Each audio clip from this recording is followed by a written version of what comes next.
10.000 pesos, ya pasa a ser una pequeña.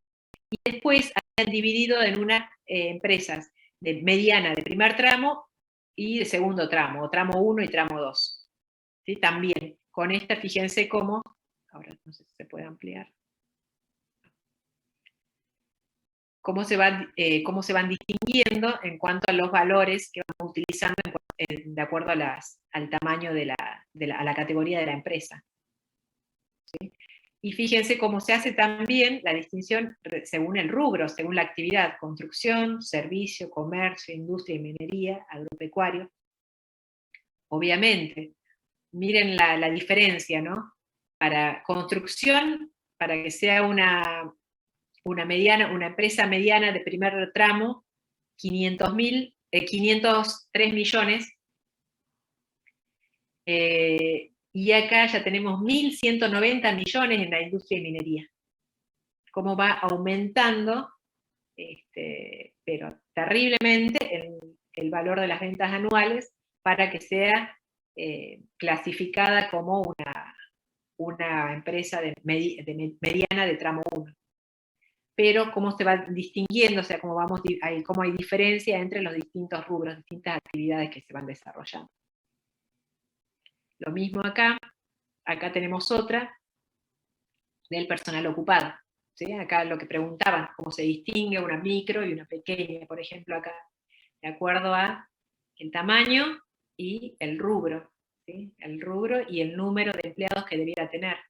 Una micro, si es el servicio de construcción, 12 empleados es una micro, 45 ya es una pequeña. Una mediana de tramo 1, 200, una mediana de tramo 2, 590.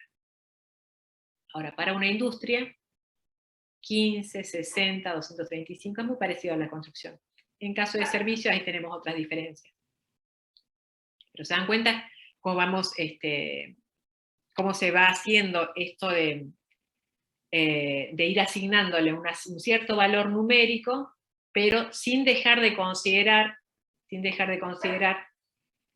no solamente el tamaño de la empresa, sino que se empiezan a considerar otras variables, como por ejemplo, en este caso, la actividad que se desarrolla.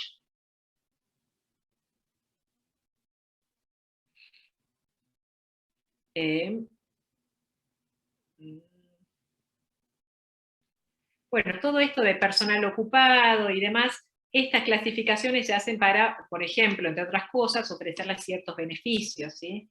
Impositivos, por ejemplo. Algunos accesos a diferentes a créditos también. Y hay, por otro lado, les decía, hay una caracterización cuantitativa que no es única, no hay una tipificación única, no puede existir una tipificación única si no se consideran otras variables, es un valor muy relativo la clasificación cuantitativa, pero hay una diferenciación cualitativa también. O sea, ¿qué características yo puedo observar en una empresa, una pequeña y mediana empresa, que la distingue de las empresas grandes? Entonces tienen unas características muy particulares, que las vamos a ir estudiando ahora, para que ustedes vean, y entre esas características después vamos a ir tomando cuáles serían las ventajas que tienen esto de ser una pyme, ¿no? Acá tenía algunos datos importantes, pero esto lo voy a subir después quizás ya lo subió, bueno, si no lo subió Alfredo, lo voy a subir yo.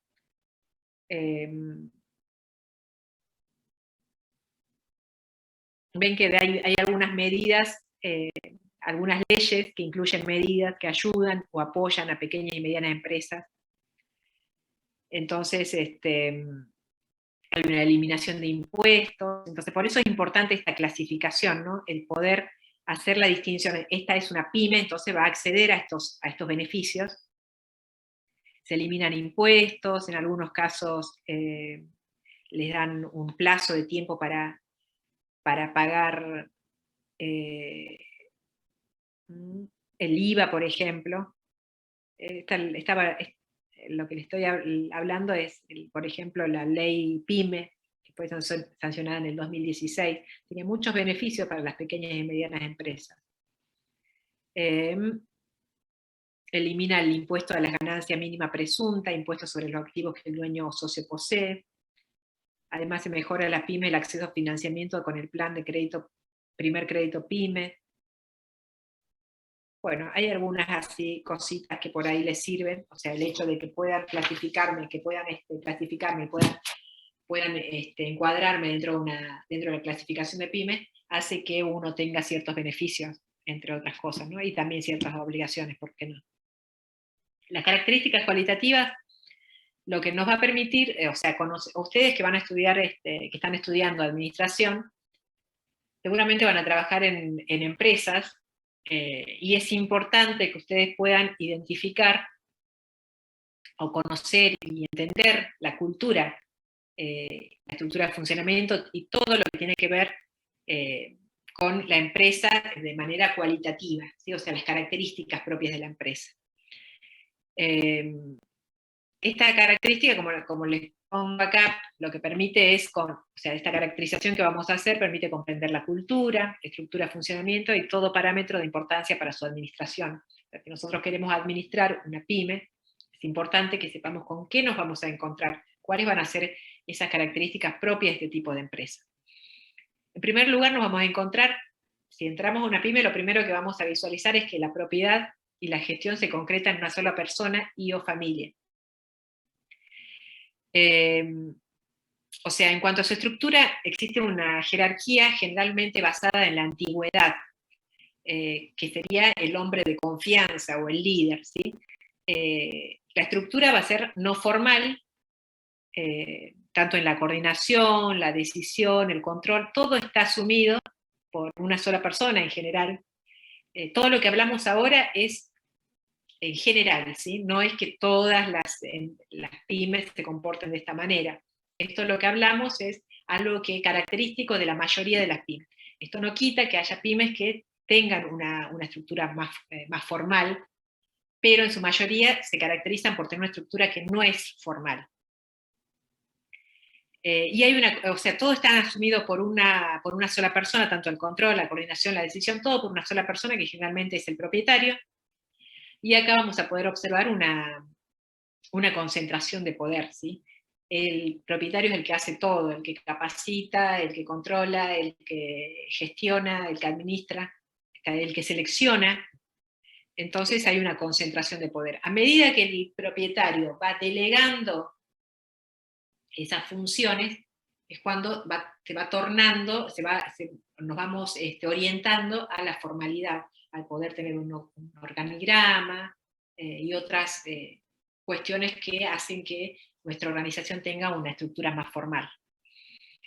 El punto 2 dice, generalmente no utilizan mano de obra calificada, porque obviamente, bueno, volvemos a lo mismo, la selección del personal la realiza generalmente el propietario, el fundador, y quién va a ser esa persona que contrata generalmente es un ayudante de carácter general, o sea, hace de todo un poquito, y lo contrata también por confianza, por recomendación.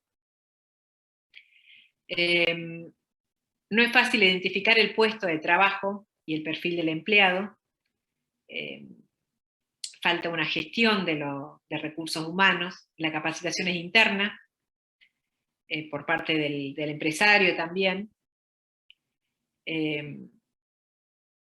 O sea, acá no hay no se identifica la división de trabajo, ¿sí? Entonces, si no logramos identificar esa división de trabajo, tampoco vamos a ser capaces de recurrir a personas idóneas y apropiadas a cada una de las tareas, ¿sí? O sea, si uno hace la división de trabajo, sabe cuál es la persona especializada para realizar cada una de esas tareas. Si no se hace esa división, obviamente vamos a tomar a alguien, o sea, nuestros empleados van a ser algunos que conocen un poco de cada cosa, de todas las cosas que tienen que hacer dentro de nuestra empresa. Entonces, no son personal netamente calificado. Altamente dependiente de proveedores locales.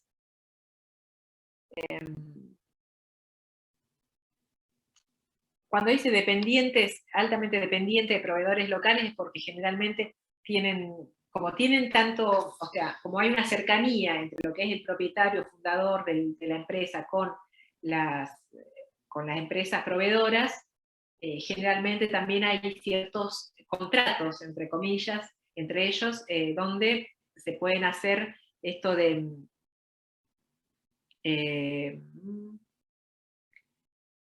tomarlos como una fuente de financiamiento a estas empresas proveedoras, ¿sí? Esto quiere decir que nos van a proporcionar unos ciertos tiempos, ciertas modalidades, por ejemplo, de pagos, o sea, nos pueden proporcionar ciertos créditos para poder pagar toda la materia prima que necesitamos, los productos que necesitamos. Entonces, hay una relación tan cercana entre lo que es el líder de la pyme con los proveedores, que se dan estas negociaciones, ¿sí? Entonces, por eso son dependientes de proveedores locales, porque son su principal fuente de financiamiento. La estructura es no formal, ya lo dijimos por qué. No hay planificación y los problemas se resuelven a medida que aparecen. Esto es mucha improvisación, hay una alta tolerancia al riesgo. No hay pleno conocimiento del mercado porque no hay un estudio de mercado. Sus mercados son marginales o aprovechan esos espacios que van dejando las grandes empresas, ¿sí? Las empresas generalmente, las grandes empresas empiezan a llega un momento en que empiezan a tercerizar, o sea, esta tarea ya no, como no es una tarea específica que hacen, o sea, hay ciertas tareas dentro de las grandes empresas que no hacen a la función principal de la empresa.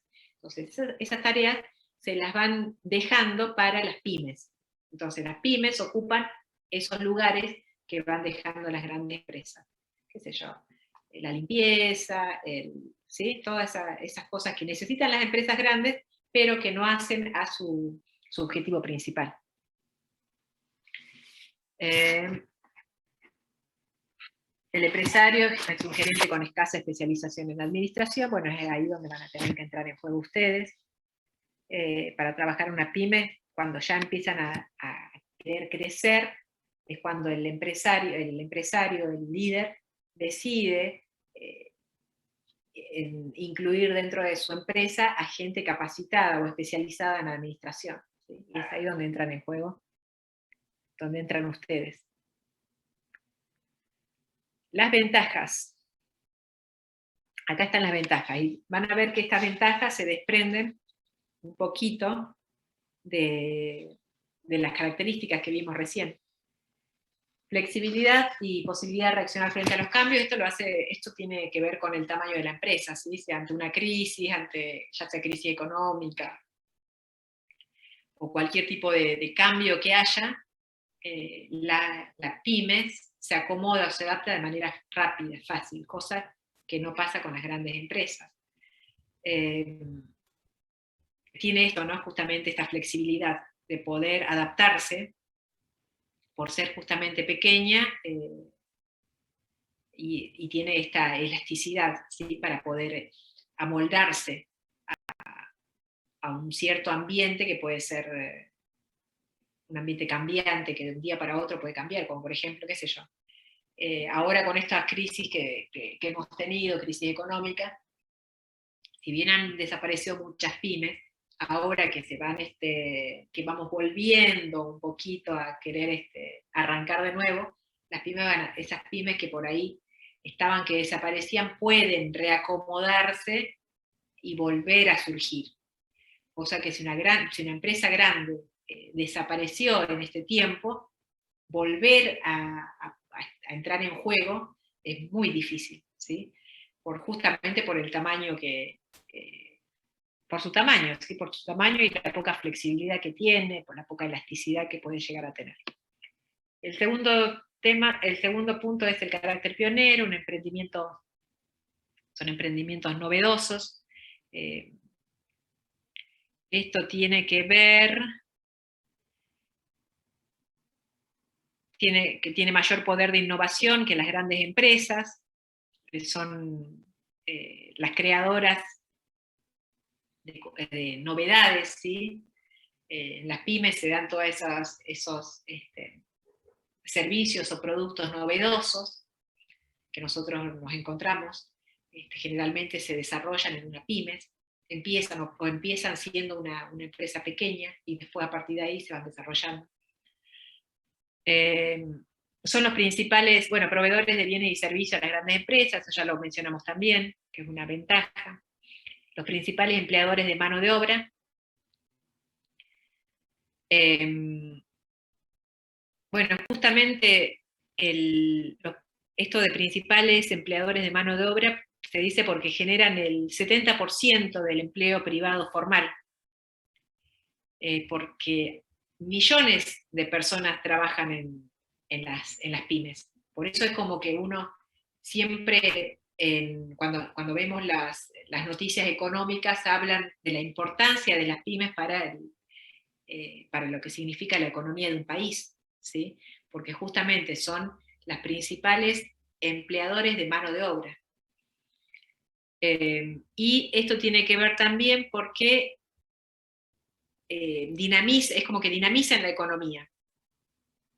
Porque piensen esto, como contraprestación del trabajo se abonan sueldos, aumenta el poder de compra, esto todo lo generan ellas, ¿no? Las pymes. Aumenta el poder de compra, aumenta la demanda, y vuelven a haber una necesidad de generar nuevos negocios. Entonces es como un círculo, ¿sí? que va movilizando o poniendo o dinamizando lo que es la economía de un país. Entonces por eso son sumamente importantes las pymes para la economía de un país.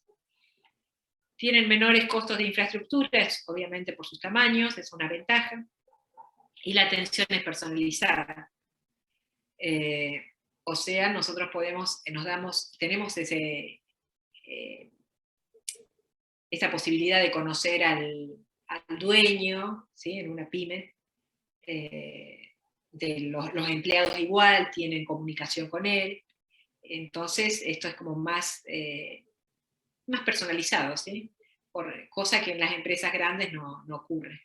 Nosotros en las empresas grandes nunca vamos a conocer al dueño, quizás son muchos socios, pero esto es más personalizado, en mayor relación entre lo que es el líder y sus empleados, los clientes, proveedores y demás.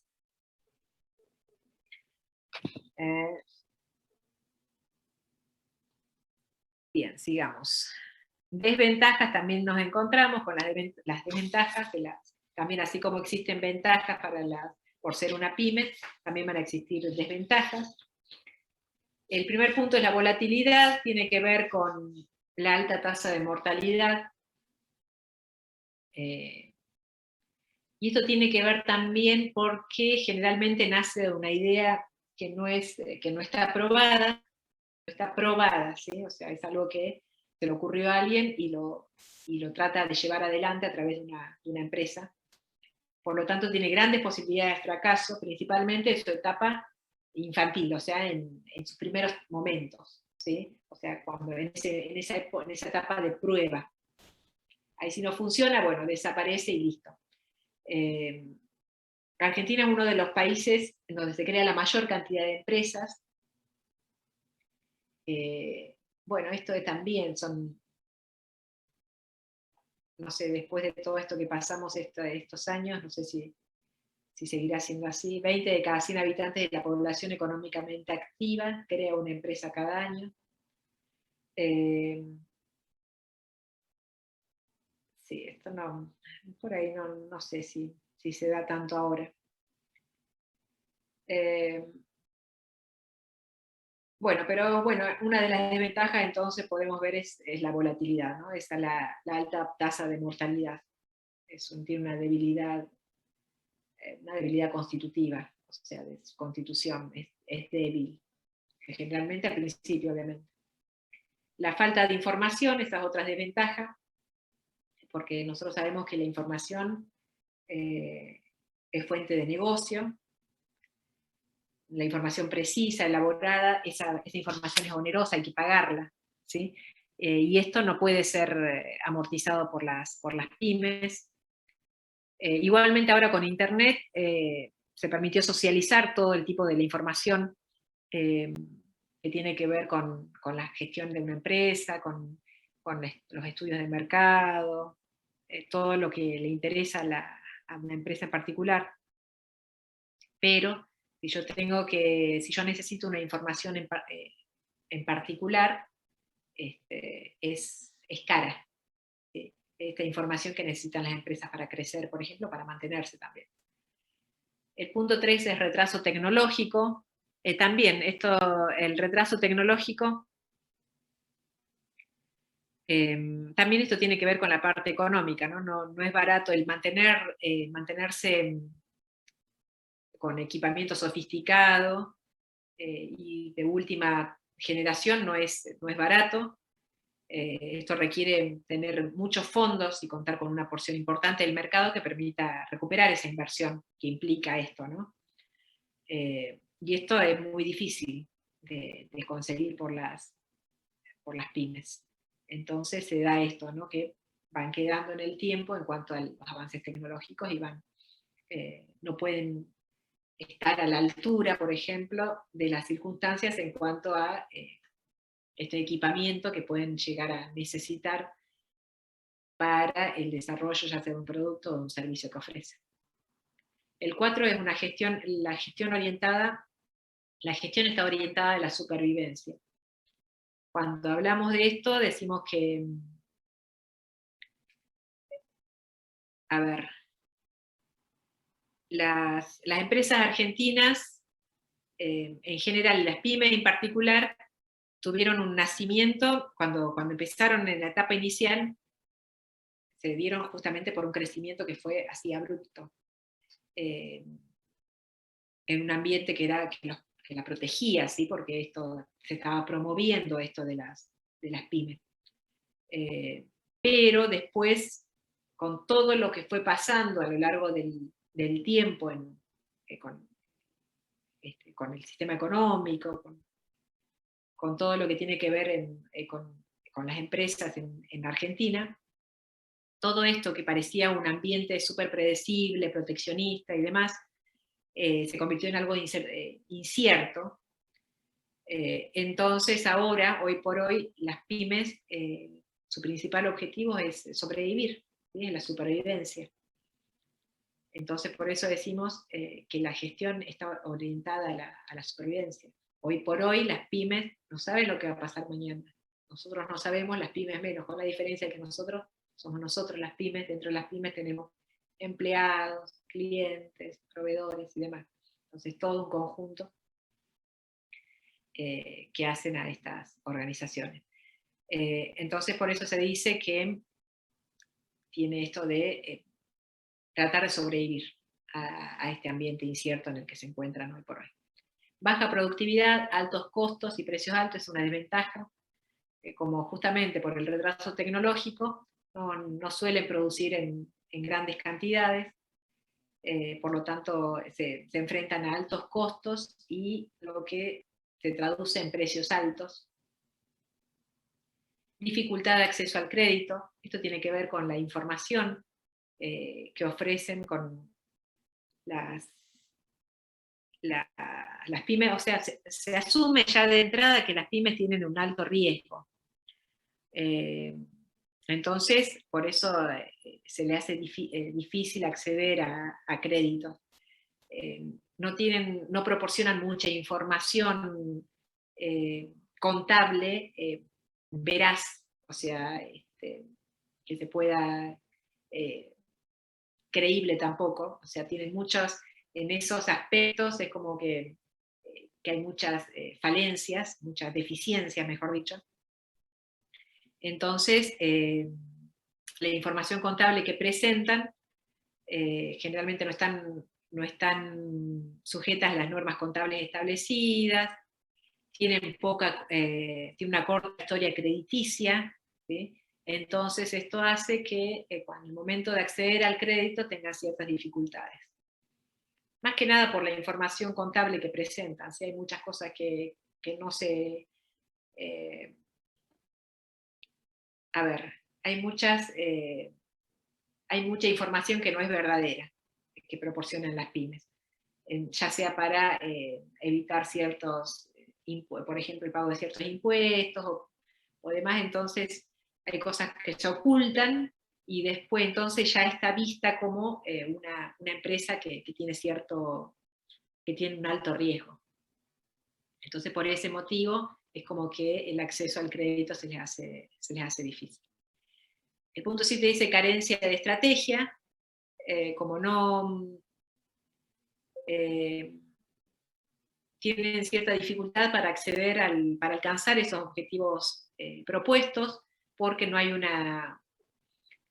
estudio del mercado correspondiente, ¿sí? O sea, no hay una cierta capacidad como para pensar en una estrategia. Ustedes van a ver ahora toda la parte de administración estratégica, que es sumamente importante, pero para llegar a definir una cierta estrategia uno tiene que hacer ciertos análisis, ¿sí?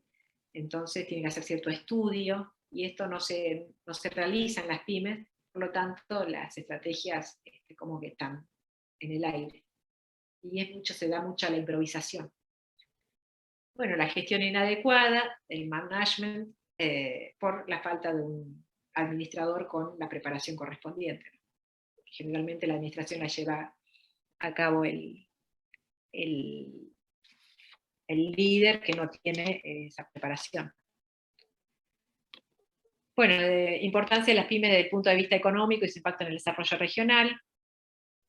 Acá fíjense, el 99% están dentro de las categorías pymes, del total de las empresas argentinas. O sea que nosotros no tenemos grandes empresas, nosotros nos caracterizamos por la cantidad de pymes que tenemos. Por eso siempre en las noticias van a escuchar las pymes, que las pymes cerraron, que las pymes que tienen que hacer algo para que las pymes dejen de cerrar, que las pymes, ¿por qué? Porque esas son las que justamente, el 99% de las empresas argentinas son pymes. Bueno, esto de la importancia es la generación de empleo, que lo hablamos anteriormente, de mano de obra, la distribución geográfica equilibrada de producción, sobre los recursos que se generan, y la contribución al Producto Bruto generado por una economía. Fíjense cómo contribuye una pyme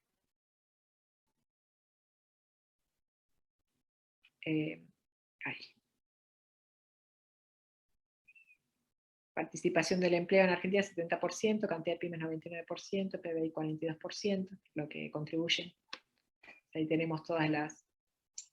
Profe, Sí. ¿PBI significa Producto Bruto Interno? Exactamente. Gracias. PBI. Y esto sería de pymes. A ver, sí. Y después, vamos a ver, ahora en un ratito cortito, así que no se vayan, vamos a ver, ya nos queda poquito, lo que son las empresas familiares, ¿sí? Ahora a ver si tengo la presentación por acá. ¿Profe? Sí. ¿Alguna pregunta?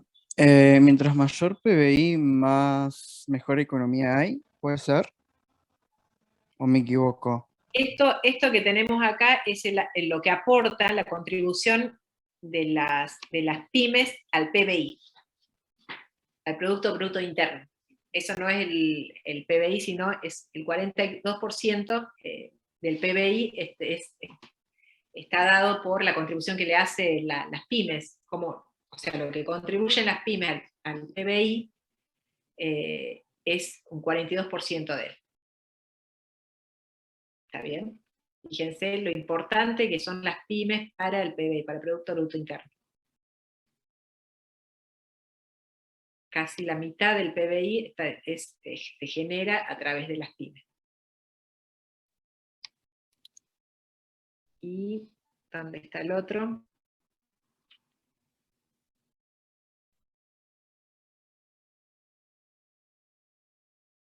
ver.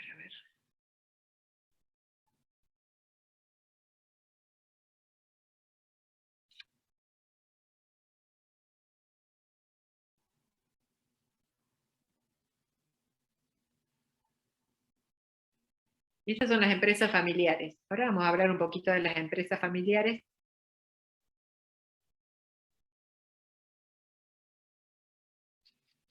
Las empresas familiares, como el nombre lo dice, no hay que pensar nunca que las empresas familiares son pequeñas empresas, ¿sí? Porque uno generalmente siempre tiene la idea de que es una empresa familiar, debe ser una pyme. No hay que asociar una empresa familiar a una pyme porque hay empresas grandes empresas que son familiares. O sea, las características, el poder identificar una empresa familiar, las identificamos por estas características que vemos acá, por estos puntos que vamos a ver acá. Fíjense, ¿por qué se llama empresa familiar? ¿Qué tiene que tener una empresa para llamarse familiar? La propiedad o participación en la vida y el funcionamiento de la empresa de dos o más, o sea, la propiedad o participación tiene que ser propiedad o tiene que haber participación de dos o más miembros de un grupo familiar. Es aquella compañía en la que el control de votos está en manos de una familia determinada, y otra característica, y la principal, es que va pasando de una generación a otra. Esas son las principales características para poder identificar una empresa familiar. En Argentina, bueno, acá hay algunos números para que ustedes vayan viendo. En Argentina representan alrededor del 75% de las unidades económicas, o sea, de las empresas. El 75% son empresas familiares.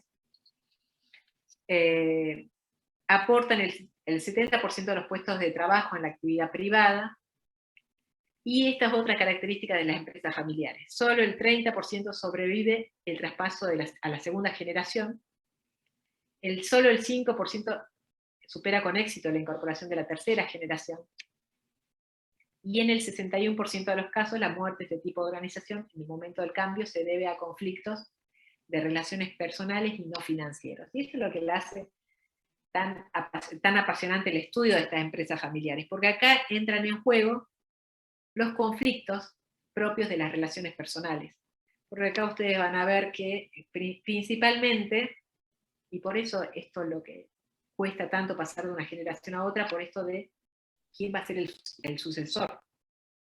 ¿Sí? ¿Quién es el sucesor?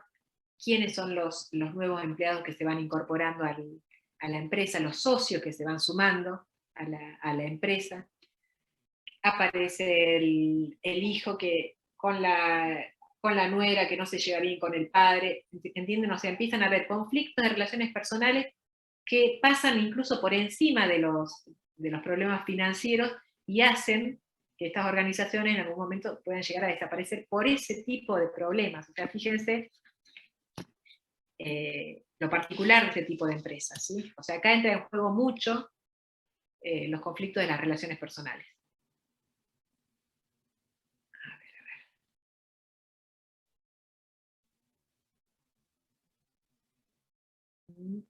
Características de las empresas familiares. A ver si no tengo algún número más para leerles.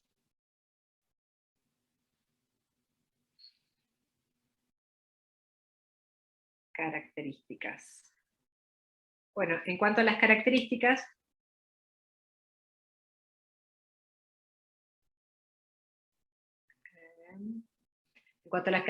no tenía acá ningún número. En cuanto a las características de empresas familiares tenemos la confianza está dada por la documentación o sea que la confianza está en la documentación de ciertos actos, o sea, muchas veces se evita documentar ciertas cuestiones porque se tiene confianza, porque como son en un grupo familiar, entonces, bueno, ya está, confío en vos y no hay necesidad de documentarlo, ¿está bien?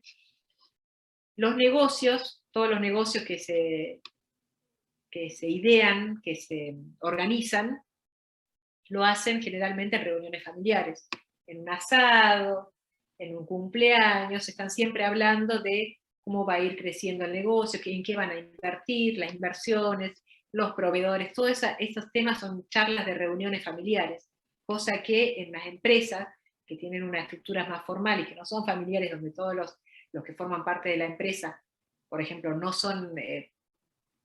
forman parte de un núcleo familiar, este tipo de arreglos, de organizaciones de negocios, se dan en una reunión pautada, con un horario, en una cierta sala. En cambio acá generalmente pueden darse tranquilamente en ciertas reuniones familiares. La dirección formal no funciona, porque esto hay mucho, entra en juego mucho la informalidad acá. Hay mucha repercusión de problemas familiares, ¿sí? Repercuten fuertemente en lo que son las decisiones y el manejo de la organización. El crecimiento del negocio no implica cambios en la organización, y hay una sucesión imprevista que es el punto de quiebre de las empresas familiares. Esto de la sucesión imprevista, a ver quién va a quedar, quién va a asumir ese rol cuando el fundador o el líder ya no esté. ¿Está bien? De la tercera generación. Profe, ¿podría volver a explicar lo de dirección formal? O sea, ¿a qué se refiere? Si hay como, o sea, no es como que hay un líder así como tal, o... Es que la dirección formal no funciona, decimos, porque en realidad todas estas negociaciones que se hacen, como decimos más arriba, no hay una cierta documentación, o sea, las documentaciones como que se dejan mucho de lado y se tienen más en cuenta la confianza entre los miembros de la familia. Entonces esto de poner cierta estructura dentro de lo que es la organización, es como que pasa a quedar de lado, ¿sí? O sea, más que nada acá entra mucho en juego la informalidad, o sea, el decir, bueno, a ver, uno de mis hijos que terminó el secundario, entonces va a entrar a trabajar en el negocio. Ahora, hay una prueba antes para que entre a trabajar, hay una documentación, hay, qué sé yo, se habla así muy de manera informal cuánto va a ganar, qué puesto va a ocupar, todo eso se hace de manera muy poco formal. También por eso decimos que la dirección formal medio que no funciona en este caso. ¿Estamos? La dirección en general, ¿no? de la empresa, la dirección en todos los aspectos, cómo se va dirigiendo esa organización, esa empresa, es como más que nada en términos informales. Sí, profe, se entendió. Bien. De la tercera generación, vamos a ver qué tenemos de la tercera generación. Esto, a ver si tenía algunos números.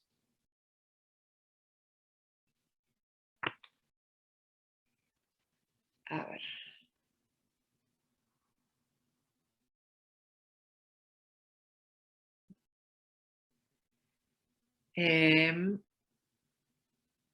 Bueno, ¿por qué decimos que en la tercera generación es muy difícil llegar a la tercera generación, o sea, pasar la tercera generación? Porque se dan estos problemitas, la reinversión inadecuada, la falta de mentalidad profesional, la indecisión, excesivo temor al conflicto, o sea, de enfrentar ciertos conflictos por esto justamente lo generacional, ¿sí? Y la confrontación familiar. Eso hace que la tercera generación sea el paso más difícil de dar de una empresa familiar. Cruzar esa tercera generación, porque acá es donde tienen que darse esto, por ejemplo, de una inversión para que una nueva inversión, o sea, reinvertir para poder recrear, podríamos decir, la organización, o sea, darle un toque diferente, invertir para que pueda pensar, o sea, repensar para superar esta tercera generación. Eso es lo que se tiene que hacer en este momento. Entonces, todas estas cuestiones hacen que este pasaje, este paso de la segunda generación a la tercera, se vuelva prácticamente, o sea, no imposible, pero sí muy difícil. Acá les había puesto, por ejemplo, la ecuación entre factores familiares positivos, estabilidad, perspectiva a largo plazo, pasión y persistencia emprendedora. Esos son los factores positivos familiares positivos. Y los factores familiares negativos, falta de objetividad y de mentalidad profesional. Todos esos factores, esa ecuación, hacen al éxito o al fracaso. ¿Cuál de esos prime? ¿Sí? Si los factores positivos o los negativos, va a ser que o que fracase o que sea un éxito del mando de la siguiente generación. ¿Sí? Esta ecuación entre los factores familiares positivos o factores familiares negativos. Dependiendo de eso, piensen ustedes que hay muchos conflictos que se dan en las empresas familiares. Por ejemplo, esto de decir, bueno, hay veces que se contrata a alguien que es familiar y no tiene las capacidades necesarias. Entonces, ahí hay un conflicto porque los empleados pueden ver que a la cabeza tienen a alguien que no tiene la capacidad suficiente como para llevar adelante el puesto en el cual se lo colocó. Y también tenemos otro conflicto que podría ser aquellos que, porque son familia, porque son parte del núcleo familiar, tienen que cumplir ciertas labores dentro de la organización donde no son no les pagan lo que corresponde, ¿sí? Simplemente ellos tienen que cumplir por ser parte de la familia. Entonces, hay un juego ahí medio complicado dentro de lo que son las empresas familiares porque tenemos este tire y afloje.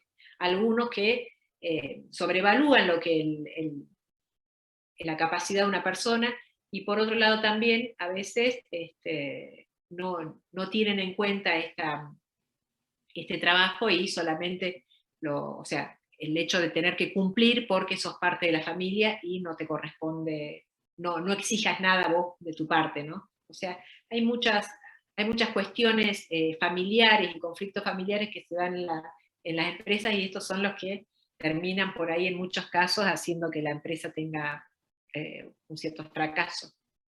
Entonces, repensar para superar la tercera generación es necesario la profesionalización, la innovación o reinversión, ¿sí? O sea, hacer un cambio, darle un toque a la empresa, reinvertir para que la empresa pueda seguir creciendo, la expansión y la organización con políticas y reglas estables. Esto también, el tener definidos, esto es necesario al menos para pensar superar la tercera generación. Llega un momento en las empresas familiares que es necesario organizar con políticas y reglas estables, o sea, tener esa organización o esa dirección formal que no caracteriza a los primeros momentos de la empresa familiar. Y por último, los consumidores no pagan por familiaridad, sino por calidad. Esto es lo que caracteriza a las empresas familiares, ¿sí? La calidad es muy importante en las empresas familiares. Preservación, equilibrio entre preservación de valores fundacionales y la innovación y expansión. Esto es sumamente importante. Para eso es la reinversión, para poder innovar y expandirse.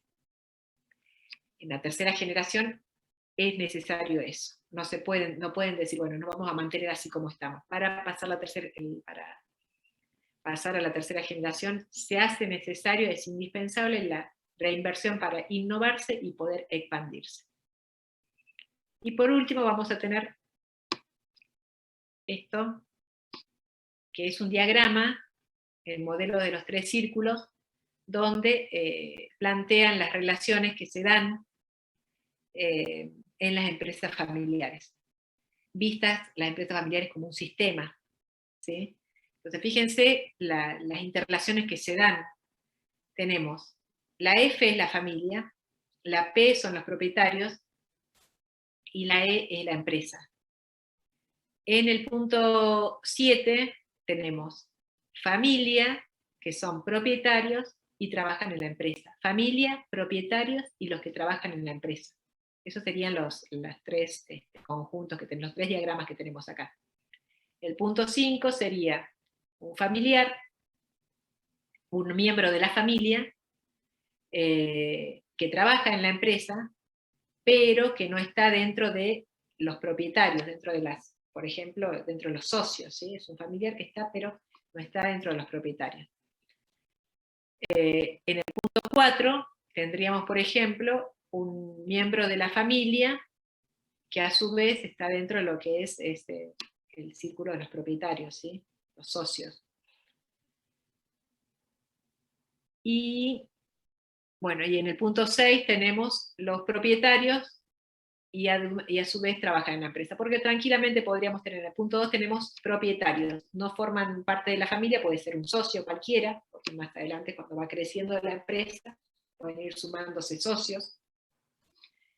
El punto 2 sería una persona ajena a la familia, es propietaria, no trabaja en la empresa, puede tener sus acciones ahí, pero tenemos todas estas interrelaciones que se dan. ¿Sí? Acá tenemos todas estas posibles relaciones que se pueden llegar a dar en una empresa familiar. De ahí los conflictos, ¿sí? Fíjense que son tres grupos muy bien establecidos, pero sin embargo estas interrelaciones hacen que se generen ciertas fuentes de conflicto. Y las fuentes de conflicto son ausencia de una visión compartida, de estos tres de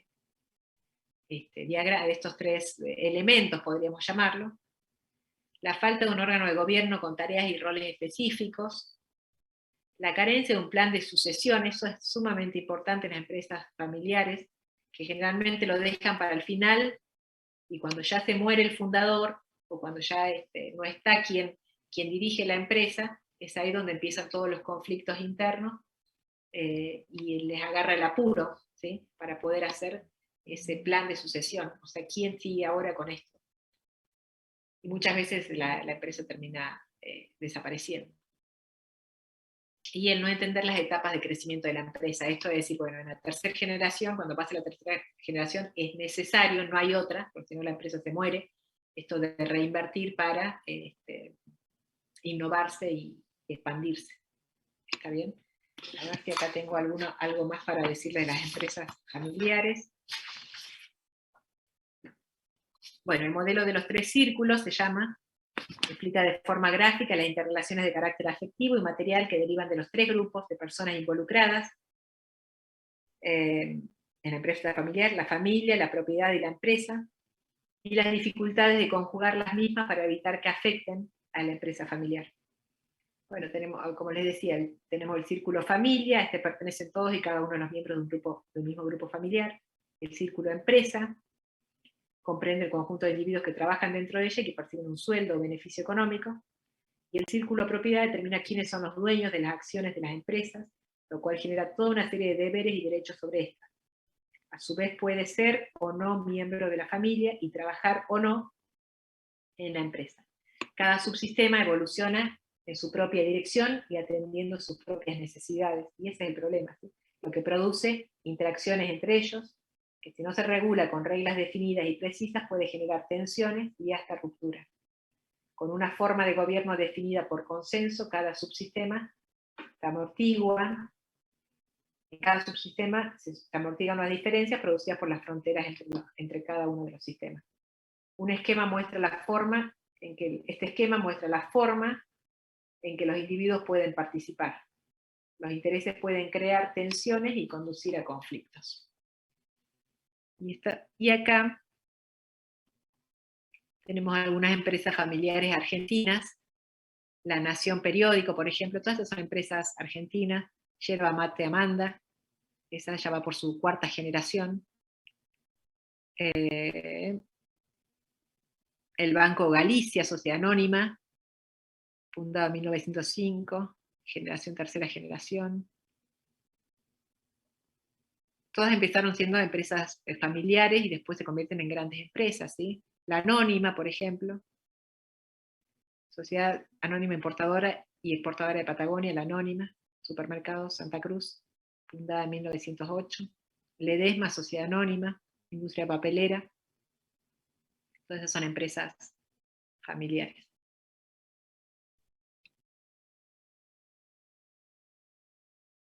Bien. Bueno, eso sería lo del pymes y empresas familiares. ¿Alguna pregunta? ¿Algo que quieran preguntar?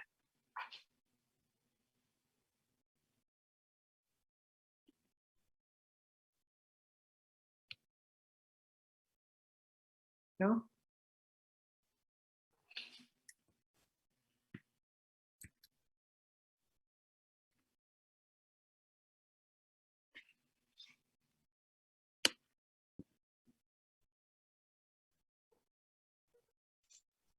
Bien, entonces voy a parar la grabación, que no sé dónde está acá. Profe, yo tenía una consulta, tenía el micrófono apagado y no me di cuenta. Bueno.